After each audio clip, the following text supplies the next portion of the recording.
ਲਾਲਾ ਜੀ ਪਹਿਲਾਂ ਕੰਮ ਕਰਦਾ ਫੇਰੀ ਦਾ। ਉਹ ਫੇਰੀ ਦੇ ਬਾਅਦ ਖਤਮ ਹੋ ਗਈ, ਬੱਚੀ ਬਿਮਾਰ। ਫੇਰੀ ਜੀ ਮਾਲਟੇ ਕੋਈ ਅਮਰੂਦ ਇਹ ਪਾਉਂਦਾ ਸੀ ਜੀ, ਤੇ ਖੋਤੀ ਰੇਹੜੀ ਹੁੰਦੀ ਸੀ ਜੀ। ਤੇ ਹੁਣ ਖੋਤੀ ਰੇਹੜੀ ਵੇਚਤੀ, ਹੁਣ ਹੈਗੀ ਸਾਈਕਲ, ਉਹ ਵੀ ਕਿਸੇ ਨੇ ਮੰਗਣੀ ਲਈ ਹੈ ਜੀ। ਹਾਂਜੀ ਵੇਚੀ ਜੀ, ਬੱਚੀ ਬਿਮਾਰ ਹੈ। ਅੱਜ 5-6 ਦਿਨ ਹੋ ਗਏ, ਬਲਕਿ 15-16 ਦਿਨ ਹੋ ਗਏ ਜੀ, ਹਸਪਤਾਲ ਦਾਖਲ ਪਈ ਜੀ। ਤੇ ਲਾਲਾ ਜੀ ਬੱਚੀ ਮੇਰੀ ਜੀ ਰੁੱਸ ਕੇ ਆਈ ਹੋਈ, ਠੀਕ ਹੈ ਨਾ ਜੀ। ਉਹਨੇ ਜੀ ਪੈਦਾਇਸ਼ ਹੋਈ ਹੈ ਮੇਰੇ ਘਰ ਤੋਂ, ਹੁਣ ਡਾਕਟਰ ਹੋਈ ਹੈ ਜੀ, ਤੇ ਉਹਨਾਂ ਡਾਕਟਰਾਂ ਜੀ ਉਹਨਾਂ ਇੰਨਾ ਪੈਸਾ ਮੰਗਿਆ ਜੀ, ਉਹ ਦੇ ਨਹੀਂ ਸਕਦੇ ਜੀ। ਤੇ ਅੱਗੋਂ ਹੁਣ ਜੀ ਫੇਰੀ ਦਾ ਕੰਮ ਸੀ ਜੀ, ਜਿਹੜਾ ਜਾਨਵਰ ਸੀ ਜਾਨਵਰ ਹੀ ਵੇਚ ਕੇ ਜੀ ਉਹੀ ਲਾਈ ਬੈਠਾ ਜੀ। ਹੁਣ ਬੜਾ ਮਜਬੂਰ ਹੈਗਾ ਜੀ, ਤੰਗ ਹੈਗਾ ਜੀ।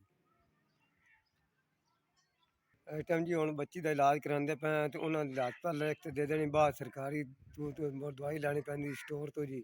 ਉਹ ਪੂਰੀ ਨਹੀਂ, ਉਹਨੂੰ ਮੈਂ ਕਿਸ ਤਰ੍ਹਾਂ ਜੀ ਕਰਾਂ ਜੀ ਪੂਰੀ, ਤੇ ਕਿਵੇਂ ਨਾ ਕਰਾਂ ਜੀ। ਮਾਲਟੇ ਵੇਚਦਾ ਜੀ ਖੋਤੇ ਰੇੜੀ ਦੇ, ਇਸੇ ਕੰਮ ਤੋਂ ਜੀ ਨਾਲ ਜੀ ਖੋਤੀ ਰੇੜੀ ਵੀ ਮੈਂ ਵੇਚ ਛੱਡੀ ਹੈ ਜੀ। ਇਲਾਜ ਦੇ ਪਾਰੂ ਜੀ ਤੋਂ ਇਲਾਜ ਹੀ ਨਹੀਂ ਹੋਣਾ ਪਿਆ ਜੀ ਮੁਕੰਮਲ ਜੀ, ਤੇ ਬਹੁਤ ਤੰਗ ਹੈਗਾ ਜੀ। ਹੁਣ ਕੋਈ ਸ਼ਾਇਦ ਸੇਲ ਨਹੀਂ ਹੈਗਾ ਜਿੰਨੇ ਮੈਂ ਫੇਰੀ ਲਾ ਲਵਾਂ। ਪਹਿਲਾਂ ਜੀ ਮੇਰਾ ਸਿਰਫ ਨਾ ਇੱਕ ਇਲਾਜ ਹੋ ਜਾਵੇ, ਹੋਰ ਮੈਂ ਔਖਾ ਸੌਖਾ ਤੰਗੀ ਤੰਗੀ ਨਾਲ ਬਰਬਾਦ ਜੀ ਬਣ ਜਾਏਗੀ, ਮੇਰੀ ਬੱਚੀ ਦਾ ਇਲਾਜ ਹੋਣਾ ਚਾਹੀਦਾ ਜੀ। ਹੋਰ ਇਸ ਤੋਂ ਇਲਾਵਾ ਹੋਰ ਮੇਰੇ ਕੋਲ ਕੁਛ ਨਹੀਂ ਜੀ। ਮੈਂ ਗੁੰਜਾਇਸ਼ ਮੈਂ ਕੀ ਕਰਾਂ, ਮੈਂ ਬਹੁਤ ਮਜਬੂਰ ਹੈਗਾ ਜੀ।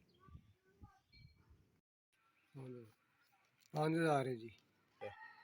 ਅੱਲਾਹ ਤਾਲਾ ਮੈਨੂੰ ਖੁਸ਼ ਰੱਖੇ, ਬਹੁਤ ਰਾਜ਼ੀ ਹਾਂ ਜੀ। ਜਿਹੜਾ ਸ਼ਹਾਦਤ ਮੌਤ ਤੁਸੀਂ 5000 ਰੁਪਇਆ ਦਿੱਤਾ ਜੀ, ਗਰੀਬ ਵਾਸਤੇ ਹੈਲਪ ਕੀਤੀ ਜੀ, ਬਹੁਤ ਬਹੁਤ ਜੀ ਸ਼ੁਕਰੀਆ ਤੁਹਾਡਾ, ਮਿਹਰਬਾਨੀ ਜੀ। ਜਿਸ ਭਰਾ ਨੇ ਮੈਨੂੰ 5000 ਰੁਪਇਆ ਦਿੱਤਾ ਜੀ, ਅੱਲਾਹ ਤਾਲਾ ਮੈਂ ਜਿन्हें मेरे जवान ने अपनी उस मुश्किल साल से मैंने 5000 रुपया दिता है, अल्लाह ताला उन्होंने मियाँ कामयाब करे, मियाँ अल्लाह ताला तंदुरुस्ती रखे, मुश्किल दूर करे जी।